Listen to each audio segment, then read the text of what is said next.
À quelques mètres de là, ce sont des combattants confirmés qui s'entraînent. Eux font partie d'une unité du GIGN baptisée Force Sécurité Protection. Ce sont des spécialistes de la sécurité rapprochée. Aujourd'hui, exercice à balles réelles pour évacuer une personnalité en danger. Ces hommes interviennent à l'étranger, en premier lieu dans les pays en guerre.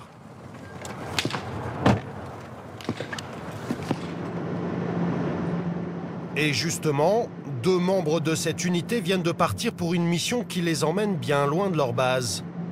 D'habitude, cet avion de ligne est bondé. Mais aujourd'hui, la destination n'est plus vraiment à la mode. À bord, le personnel navigant et seulement 2 super gendarmes. La nuit dernière, la résistance de France a été attaquée au mortier et à la roquette. Et apparemment, la situation à Abidjan n'est pas rétablie et n'est pas très calme. Direction, la capitale économique de la Côte d'Ivoire, une ville en pleine guerre civile. Nous sommes en avril 2011. Depuis 3 semaines, la ville est transformée en champ de bataille. Oui, Golfe de 6 de Golfe Autorité parlait. Dans la voiture blindée d'un lieutenant-colonel de gendarmerie, nous découvrons l'ampleur du chaos. Donc, vous voyez l'état des rues, je ne vous mentais pas. Tous les magasins qui bordent cet axe majeur, le boulevard Valéry Giscard d'Estaing, ont été totalement dévastés. La situation a vraiment dégénéré depuis 10 jours. Hein. Il y a eu beaucoup de combats, beaucoup de destruction. Dans un camp comme dans l'autre, on pratique ici une abomination qui consiste à enrouler un certain nombre de pneus autour d'un individu, à déverser quelques litres d'essence dessus et puis à y mettre le feu. L'ambassade de France est ici, vous voyez le drapeau français là-bas sur le toit. Vous voyez les postes de combat qui sont aménagés sur le toit du bâtiment avec un militaire. La France est une cible là ? Oui, complètement, bien sûr. La France est une cible parce que bon, elle a quand même très clairement pris fait et cause pour le président élu, le président Ouattara. Ce qui, vu du camp Gbagbo, constitue forcément une atteinte à sa souveraineté. Donc on est devenu très clairement une cible. Un président battu aux élections qui ne veut pas quitter le pouvoir. Un président élu qui veut s'en emparer par la force. Après des semaines de combat, le président sortant, Laurent Gbagbo, ne veut toujours pas reconnaître sa défaite. Je ne peux pas voter pour celui qui a fait la rébellion. Il faut que nous montrions qu'Abidjan nous appartient. Et nous avons une seule chose à faire, c'est de gagner. Son adversaire, le président élu Alassane Ouattara, n'a pas d'autre choix que de le chasser par la force. Sur le terrain, ses partisans sont en passe de remporter la bataille. Les Ivoiriens m'ont choisi à plus de 54%. Je suis le président de la République, il faut qu'il arrête, ça devient ridicule. La France a choisi son camp, elle soutient Alassane Ouattara. En représailles, elle est devenue la cible des partisans du président déchu. Et pour ne rien arranger, la résidence de l'ambassadeur de France, en haut de l'image, se trouve juste à côté du bunker où sont retranchés Laurent Gbagbo et ses partisans.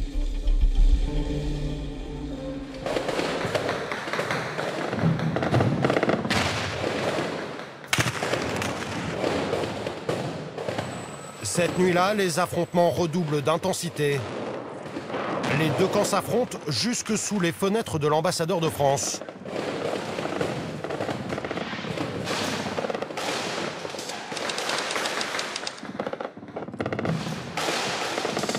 Il a tapé sur la route là. Tire à l'extérieur, a mis le feu aux arbres. A mis le feu aux arbres.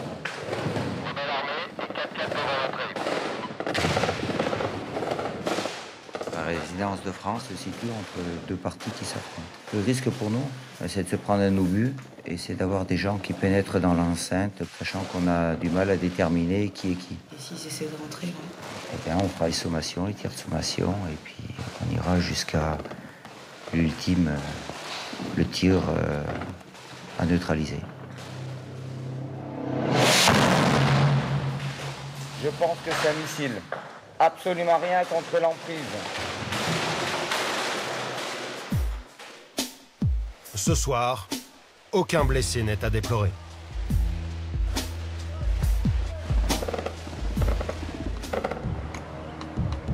Le lendemain, à la résidence de l'ambassadeur de France,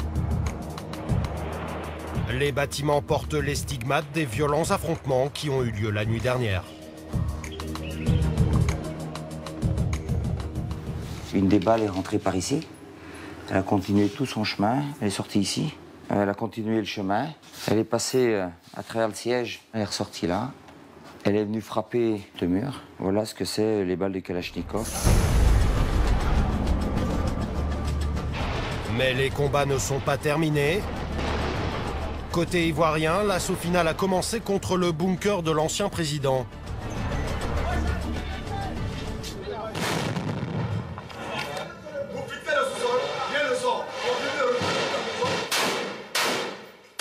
Au rez-de-chaussée, personne. C'est au sous-sol que Laurent Gbagbo est capturé.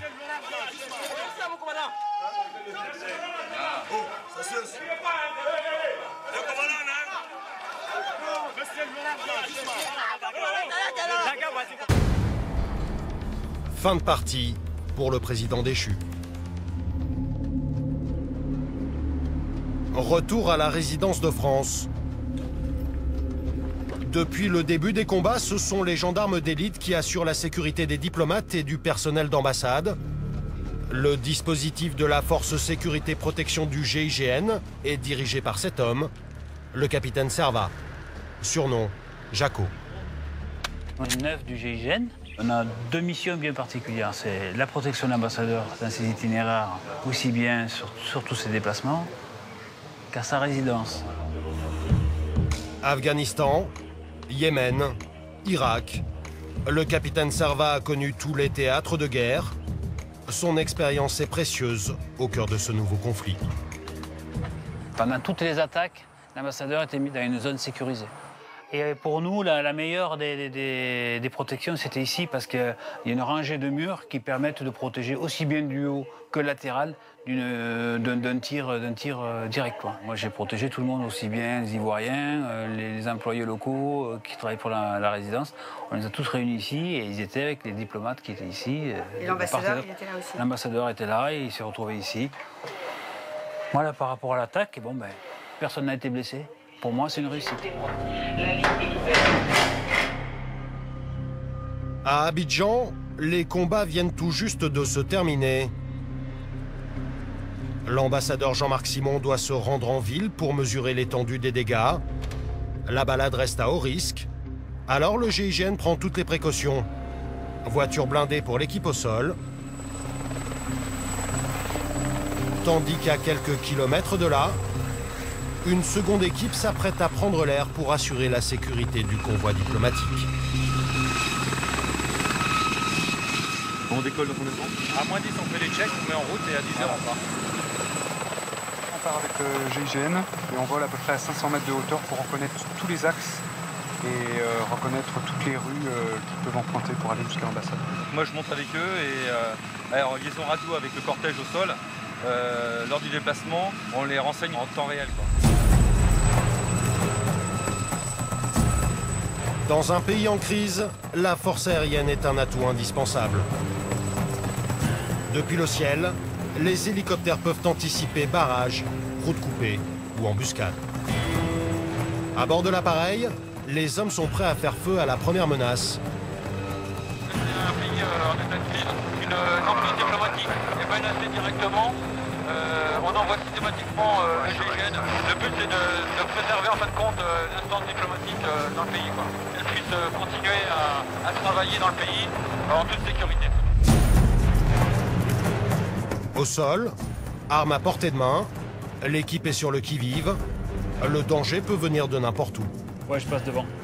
La zone où on va aller, là, c'est un peu plus actif. Pour ça, je passe devant.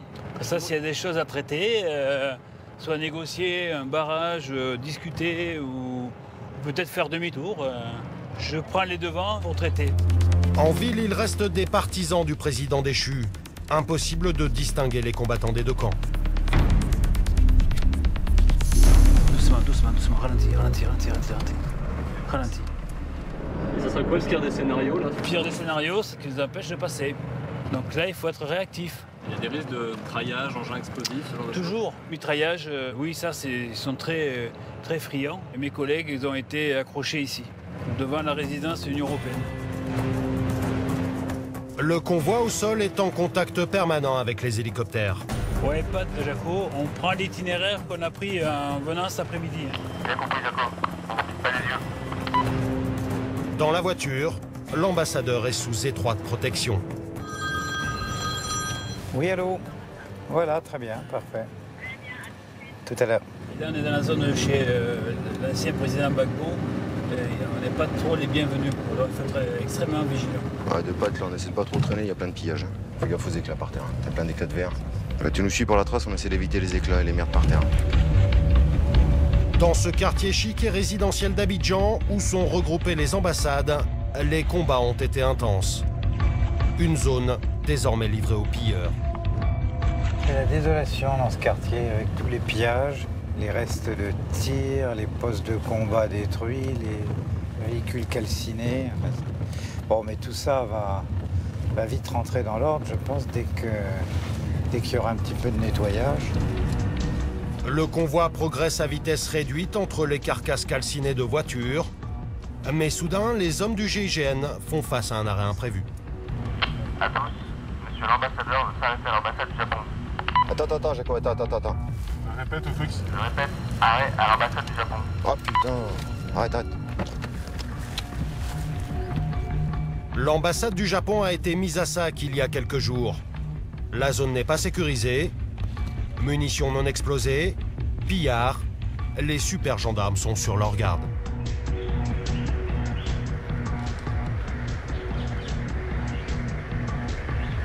Par où ils sont passés? Ah, par là, probablement. Les miliciens à la solde de l'ancien président avaient pour objectif d'installer un poste de combat sur le toit de la maison. Débordées, les autorités japonaises ont dû l'abandonner. Le site a été entièrement saccagé.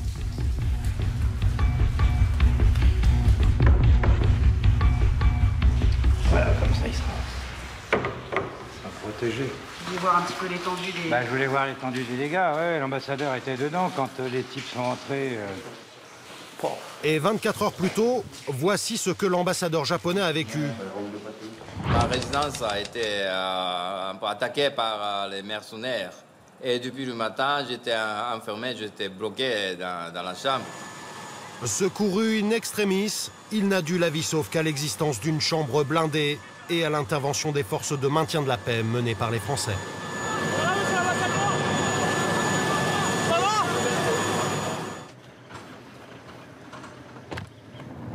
Est-ce que ça aurait pu vous arriver? Ah, évidemment, ça aurait pu nous arriver. Des tentatives, il y en a eu plusieurs. Oui. Je pense que si le GIGN n'avait pas été là, il nous serait probablement arrivé la même chose, peut-être pire même, qu'à l'ambassade du Japon. Retour à la résidence de France. Avec bloc de pâte, c'est clair pour toi là-bas? Ouais, c'est clair, je peux ouvrir. Merci aux gens. Situé au bord de la lagune, le site a été transformé en un véritable camp retranché. Plus de 60 soldats assurent la protection de ces 8 hectares. Une forteresse où ressortissants français et étrangers sont venus trouver refuge au plus fort des combats. Un fil de missile téléguidé. Quand on envoie le missile, il est relié à... Il y a une bobine de fil comme ça qui suit le missile et qui permet de le guider très précisément. Il s'est passé au-dessus de notre tête. On l'a vu, monsieur, oui, d'accord. Le soir. C'était un des premiers missiles qui a été tiré. Oui, oui. Ils ont construit des postes Après, on a rajouté de combat intermédiaires pour le repli au cas où on ne contrôlait plus la situation. C'est pas mal comme dispositif. Oui.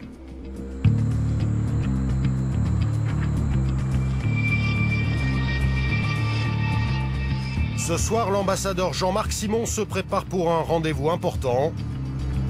Tu peux tenir 2 secondes. Encore une fois, la sortie demeure risquée. Alors, les hommes du GIGN lui font revêtir un gilet pare-balles. Vous allez le porter quand vous sortez? Quand on va dans les endroits exposés. Vous pensez aller dans un lieu exposé là ce soir? Là, on va chez le président Ouattara. Par bateau. Donc, la dernière fois, on a essuyé quelques tirs en passant, donc bon, normalement il n'y en a plus, mais enfin on ne sait jamais. Il peut rester des gens embusqués. Salut chef, ça va? Je peux aller sur la route là-bas? Oui. Ok, ça va? Ça va. Bonjour, ça va? On va juste à l'entrée là, ok? Bonjour. Ça va chef? Au même moment, de l'autre côté de la ville, Jaco a rejoint l'hôtel du Golfe, le lieu du rendez-vous avec le nouveau président. Objectif pour le capitaine du GIGN, s'assurer que l'endroit est sûr pour le déplacement de l'ambassadeur. Le site est tenu par les partisans du président Ouattara. Bonjour, ça va? Salut. Comment vous allez? Ah, t'inquiète pas, va. Non, filme pas. Ils aiment pas ça. Là, ils sont en manœuvre, là, alors pas trop les énerver. Hein. Là, ils donnent les ordres et ils s'énervent. Vous allez où maintenant? On va à Bobo. Qu'est-ce que vous allez faire? Bon, on va surveiller un peu là-bas. Comme les munitions sont un peu en ville, là, on va protéger les gens un peu. On va faire les ratissages. Il y a encore des réticences? Voilà, les mercenaires sont là, quoi. Voilà, donc on va régler ça tout, c'est fini. Vous allez régler ça? Voilà, on va régler ça. Ouais, sinon, le pays est propre actuellement. Okay, merci. En ville, les règlements de compte ne sont pas terminés.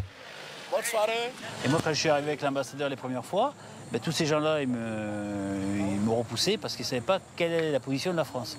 Lorsque la position de la France a été affichée, c'est-à-dire soutenir le président Ouattara, ben, je suis rentré un peu dans leur cercle. Avoir un contact direct avec les combattants du nouveau président permet à Jaco de protéger plus facilement son ambassadeur. Hey, mon ami. On est ensemble. Ok, ça marche. Ok. Ouais, mon ami. Bon courage. Ok, merci. À la prochaine. Ok, on s'entend. Allez. Merci. Au revoir.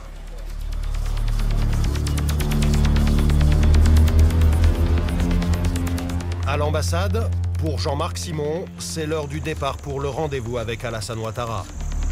Un premier contact officiel depuis la chute de Laurent Gbagbo. Ah oui, c'est la première fois, oui. Je devais le voir hier soir et puis il avait son émission, son intervention télévisée à préparer. Donc ça a été reporté à aujourd'hui. Pour les hommes du GIGN, un trajet par la route en pleine nuit serait bien trop dangereux. Des snipers peuvent être postés le long du parcours, alors l'ambassadeur emprunte un autre chemin.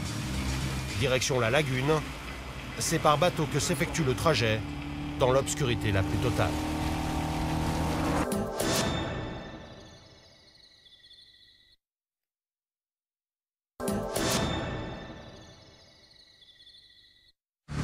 Pour les hommes du GIGN, un trajet par la route en pleine nuit serait bien trop dangereux. Des snipers peuvent être postés le long du parcours, alors l'ambassadeur emprunte un autre chemin. Direction la lagune, c'est par bateau que s'effectue le trajet, dans l'obscurité la plus totale.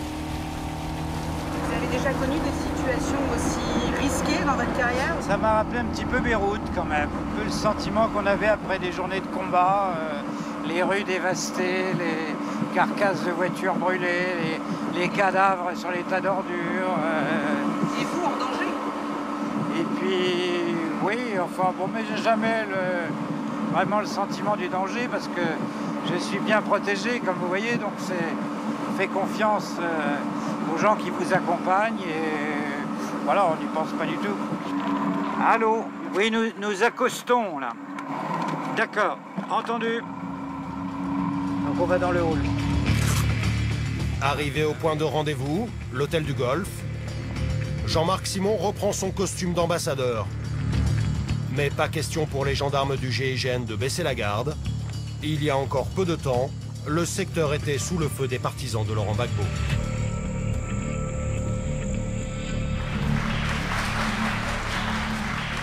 Dans le hall de l'hôtel, le diplomate est applaudi chaleureusement.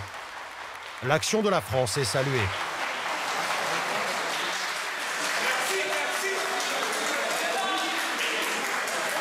Bonjour, comment allez-vous? Ça va et vous? Très bien. Il y a longtemps que j'ai pas fait de balade, hein? Ben, bientôt.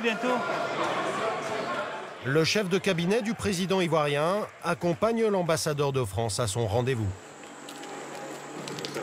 Non, le problème, ça va être un problème d'ordre public. Il faut trouver un système pour le ramassage des armes. Ça va se transformer en banditisme. Non, ça va se transformer en délinquance. Hein. Enfin, en délinquance, oui, c'est ça. La première rencontre du diplomate français et du président Ouattara ne pourra pas être filmée. Depuis la fin de notre tournage, la situation en Côte d'Ivoire s'est stabilisée. Les hommes du GIGN ont été redéployés. À l'étranger, seule l'ambassade de France à Bagdad est encore sous la protection des super gendarmes.